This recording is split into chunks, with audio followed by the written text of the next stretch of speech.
ओम श्री गणेशाय नमः। सभी गीता प्रेमी साधकों को सादर प्रणाम के साथ जय श्री कृष्ण।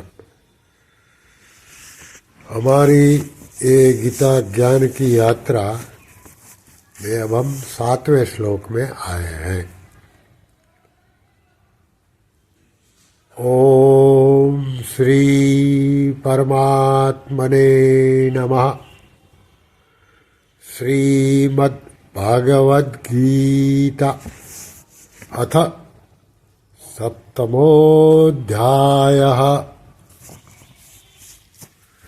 श्री भगवानुवाच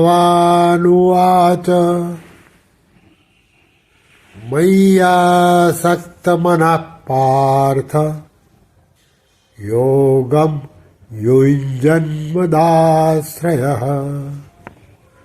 असंशयं समग्रं मां यथा ज्ञास्यसि तच्छृणु। अर्थात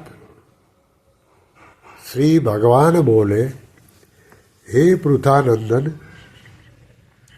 मुझ में आसक्त मन वाला मेरे आश्रित होकर योग का अभ्यास करता हुआ तू मेरे जिस समग्र रूप को निस्संदेह जिस प्रकार से जानेगा उसको उसी प्रकार से सुन।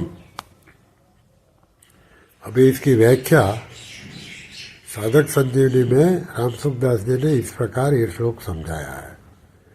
मय्यासक्त मनाः, मेरे में ही जिसका मन आसक्त हो गया है, अर्थात अधिक स्नेह के कारण जिसका मन स्वाभाविक ही मेरे में लग गया है, चिपक गया है, उसको मेरी याद करनी नहीं पड़ती, प्रत्युत स्वाभाविक मेरी याद आती है और विस्मृति कभी होती ही नहीं।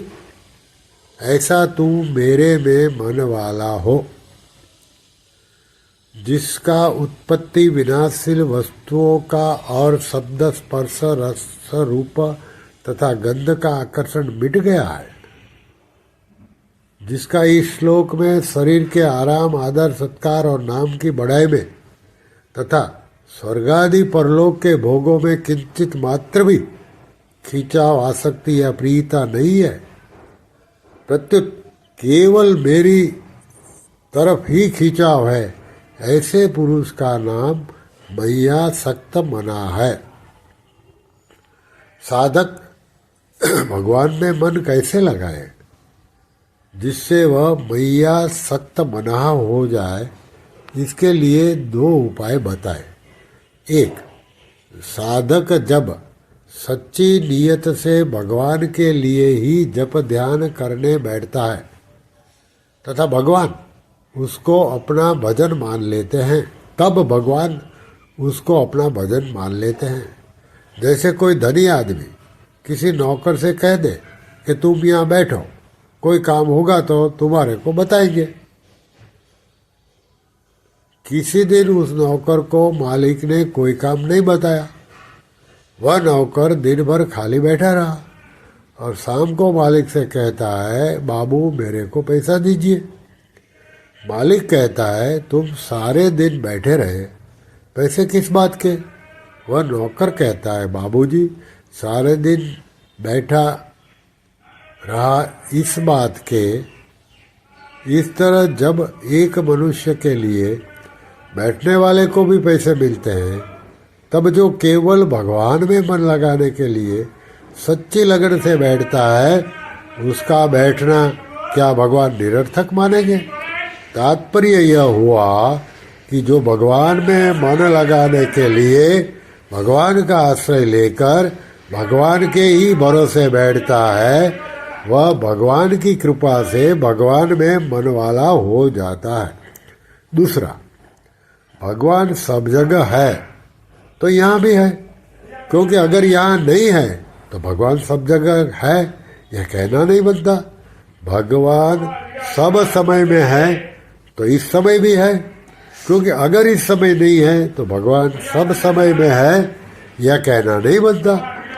भगवान सब में हैं तो मेरे में भी हैं, क्योंकि अगर मेरे में नहीं है तो भगवान सब में हैं, यह कहना नहीं बनता। भगवान सबके हैं तो मेरे भी हैं, क्योंकि अगर मेरे नहीं हैं तो भगवान सबके हैं, यह कहना नहीं बनता। इसलिए भगवान यहाँ है, अभी है, अपने में हैं और अपने हैं। कोई देश, काल, वस्तु, व्यक्ति, परिस्थिति, घटना और क्रिया उनसे रहित नहीं है। उनसे रहित होना संभव ही नहीं है। इस बात को दृढ़ता से मानते हुए भगवान नाम में, प्राण में, मन में, बुद्धि में, शरीर के कण कण में परमात्मा है, इस भाव की जागृति रखते हुए नाम जप करे तो साधक बहुत जल्दी भगवान में मन वाला हो सकता है। आगे शब्द है मदाश्रय, जिसको केवल मेरी ही आशा है, मेरा ही भरोसा है, मेरा ही सहारा है, मेरा ही विश्वास है, और जो सर्वथा मेरे ही आश्रित रहता है वह मदाश्रय है। किसी न किसी का आश्रय लेना इस जीवन का स्वभाव है। परमात्मा का अंश होने से यह जीव अपने अंशी को ढूंढता है, परंतु जब तक इसके लक्ष्य में, उद्देश्य में परमात्मा नहीं होते, तब तक यह शरीर के साथ संबंध जोड़े रहता है और शरीर जिसका अंश है इस संसार की तरफ खींचता है। वह यह मानने लगता है कि इससे ही मेरे को कुछ मिलेगा, इसी से मैं निहाल हो जाऊंगा, जो कुछ होगा वह संसार से ही होगा। परंतु जब वह भगवान को ही सर्वोपरि मान लेता है तब भगवान में आसक्त हो जाता है और भगवान का ही आश्रय ले लेता है। संसार का अर्थात धन, संपत्ति, वैभव, विद्या, बुद्धि, योग्यता, कुटुंब आदि का जो आश्रय है वह नाशवान है, मिटने वाला है, स्थिर रहने वाला नहीं है। वह सदा रहने वाला नहीं है और सदा के लिए पूर्ति और तृप्ति कराने वाला भी नहीं है। परंतु भगवान का आश्रय कभी किंचित मात्र भी कम होने वाला नहीं है, क्योंकि भगवान का आश्रय पहले भी था, अभी भी है और आगे भी रहेगा। अतः आश्रय केवल भगवान का ही लेना चाहिए। केवल भगवान का ही आश्रय, अवलंबन, आधार, सहारा हो, इसी का वाचक यहाँ मदाश्रय पद है। भगवान कहते हैं कि मन भी मेरे में आसक्त हो जाए और आश्रय भी मेरा हो। मन आसक्त होता है प्रेम से और प्रेम होता है अपनेपन से। आश्रय लिया जाता है बड़े का, सर्वसमर्थ का। सर्वसमर्थ तो हमारे प्रभु ही है, इसलिए उनका ही आश्रय लेना है और उनके प्रत्येक विधान में प्रसन्न होना है कि मेरे मन के विरुद्ध विधान भेजकर प्रभु मेरी कितनी निगरानी रखते हैं, मेरा कितना ख्याल रखते हैं कि मेरी संपत्ति लिए बिना ही विधान करते हैं, मेरी सम्मति लिए बिना ही विधान करते हैं। ऐसे मेरे दयालु प्रभु का मेरे पर कितना अपनापन है। अतः मेरे को कभी किसी वस्तु, व्यक्ति, परिस्थिति, आदमी की किंचित मात्र भी आवश्यकता नहीं है। इस प्रकार भगवान के आश्रित रहना ही मदाश्रय होता है। फिर है योगम युञ्जना। भगवान के साथ जो स्वतः सिद्ध अखंड संबंध है,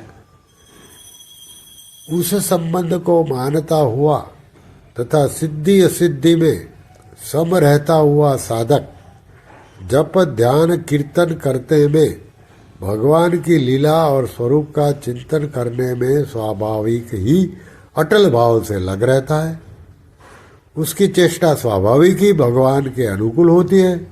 यही योगम युंजन कहने का तात्पर्य है। जब साधक भगवान में ही आसक्त मन वाला और भगवान के ही आश्रय वाला होगा, तब वह अभ्यास क्या करेगा, कौन सा योग करेगा? वह भगवत संबंधी अथवा संसार संबंधी जो भी कार्य करता है, वह सब योग का ही अभ्यास है।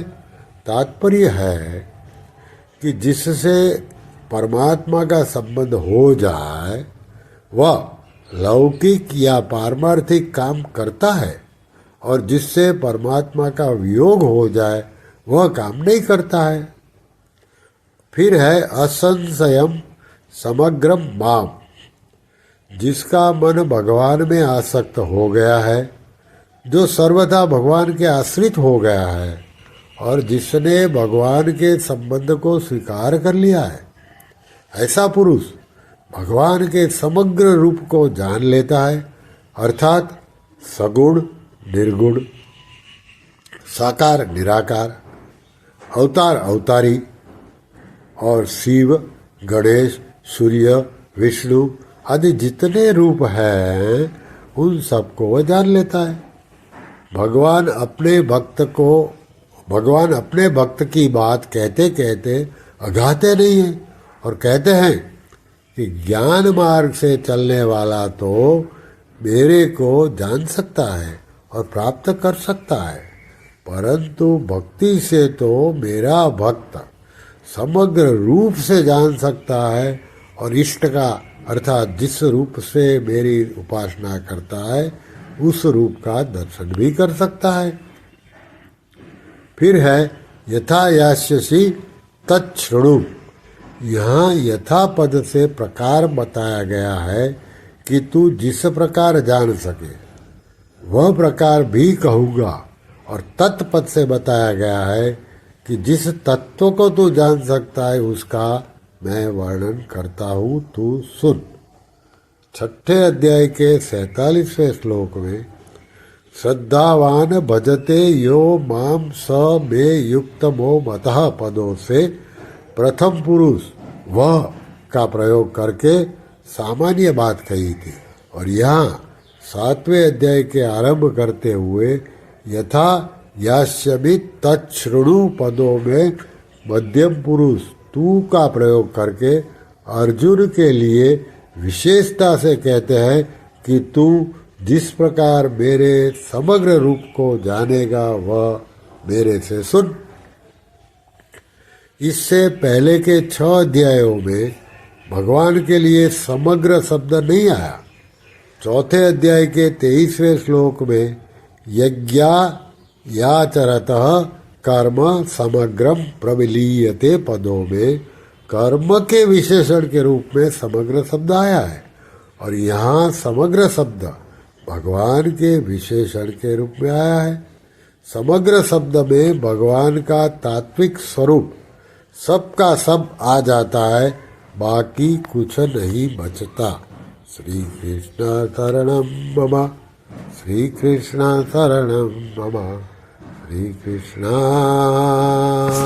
शरणम मम। ओम श्री कृष्णार्पणमस्तु।